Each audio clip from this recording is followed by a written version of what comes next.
No, Lunette on 2005 perustettu yritys. Valmistetaan kuukautiskuppia ja sitten tämmöisiä naisten tuotteita, mutta kuukautiskuppi on se, Lunette kuukautiskuppi on se meidän päätuote.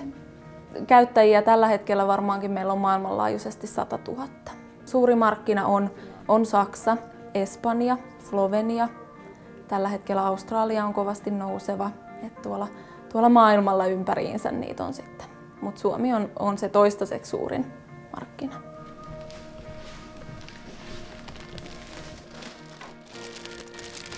Kaikki on oikeastaan alkanut siitä, että mä oon itse käyttänyt kuukautiskuppia ja mä totesin, että tämä on mahtava ideana, mutta tämä tarvitsisi tehdä vähän toisin. Ja sitten siitä se lähdin piirtelemään luonnosvihkoon niin kuvia kuukautiskupista ja sitten asiat loksahteli hirveän nopeasti paikalleen.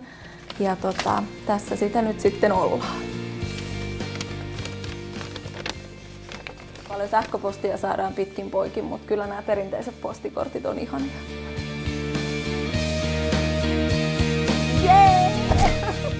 Meillä on täällä töissä semmoinen 3 hengen tiimi päivittäin. Ja sitten meillä on muutama henkilö, jotka tekee tuntitöitä silloin, kun on tarvetta. Yksi henkilö tekee vähän säännöllisemmin saksankielistä asiakaspalvelua, että meille tulee Saksasta aika paljon kyselyitä. Ja sitten periaatteessa tämä varsinainen valmistus tapahtuu alihankintana ja meidän myös toimittaminen tapahtuu alihankintana, siis asiakkaille lähettäminen. Tukkumyyntinä myydään pelkästään yrityksille. Mä uskon, että se syy, minkä takia meidät on arvioitu tuolla kansainvälisesti niin parhaimmaksi kupiksi, johtuu siitä, että se on lähtenyt ihan oikeasti omasta tarpeesta se kehittelytyö ja sen saman tarpeen ovat muutkin huomanneet.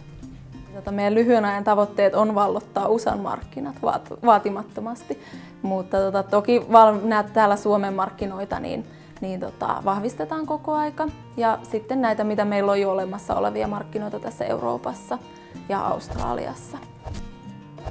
Tämä Pirkanmaan vuoden nuori yrittäjäpalkinto on mulle kyllä tosi tärkeä palkinto, että se on mukava saada tunnustusta siitä, että nuorena on lähtenyt yrittämään ja tässä on vielä ihan hyvin pärjännytkin, että se on mukava, että sen on muutkin huomanneet.